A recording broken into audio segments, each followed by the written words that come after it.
नमस्कार दोस्तों, horror podcast अड्डा डर का एक नया ठिकाना में आपका एक बार फिर स्वागत है। आज हम आपके लिए लेकर आए हैं एक और नई डरावनी कहानी। यह कहानी है रोहन की, एक युवा वास्तुकार जिसके जीवन में सब कुछ था सिवाय शांति के।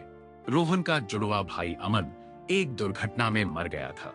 रोहन उस रात को नहीं भूल पाता था जब बारिश में फिसलकर अमन एक गहरी खाई में गिर गया था।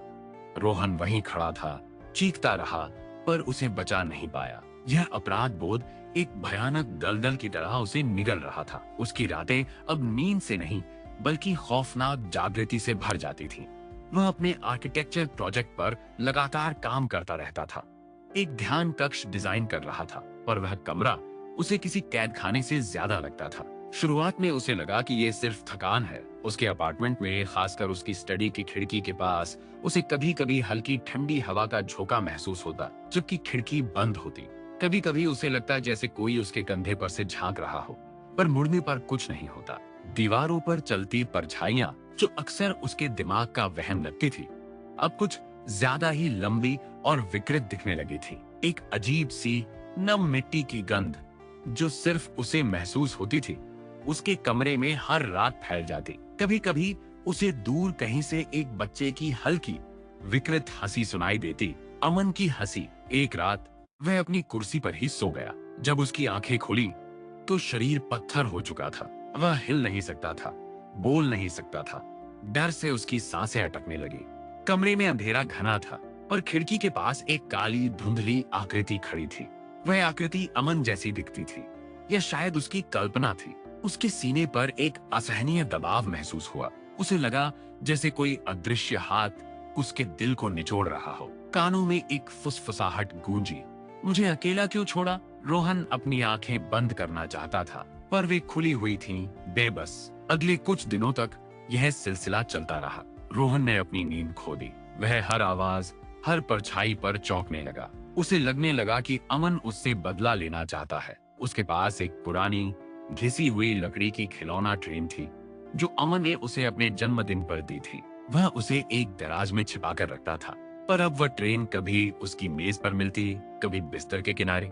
एक बार तो ट्रेन का एक पहिया टूटा हुआ था, जैसे किसी ने उसे जानबूझकर तोड़ा हो। उसका मन उसे लगातार कोसता था, तुमने मुझे जाने दिया, तुमने वादा किया था। एक रात वह फिर उसी भयानक नींद पक्षाघात में फंसा। आकृति इस बार और करीब थी। उसके ठंडे अदृश्य हाथ रोहन की गर्दन पर महसूस हुए। उसकी सांसें रुकने लगीं। उसके फेफड़ों में हवा कम पड़ रही थी।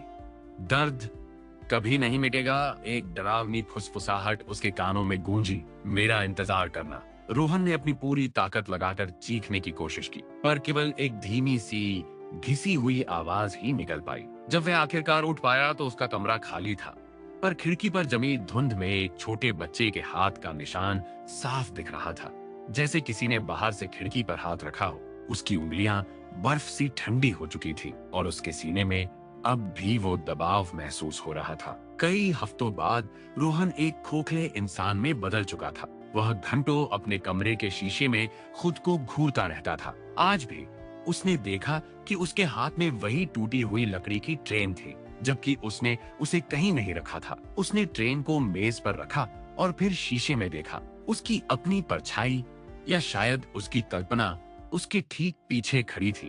अमन की धुंधली सी आकृति। शीशे में उसकी अपनी आंखों में एक भयानक खोखली चमक थी और उसके होठों पर एक अजीब सी मुस्कान थी जो उसकी नहीं लगती थी। और फिर एक धीमी सी, दूर से आती हुई, लेकिन अब उसके ठीक पीछे से सुनाई देती हुई एक बच्चे की विकृत हंसी उसके कानों में गूंजी, हा हा हा। तो दोस्तों, यह थी हमारी आज की हॉरर स्टोरी। अगर आपको ये कहानी पसंद आई हो तो लाइक करें, शेयर करें और चैनल को सब्सक्राइब करना ना भूलें। मिलते हैं जल्द ही एक और नई डरावनी कहानी के साथ।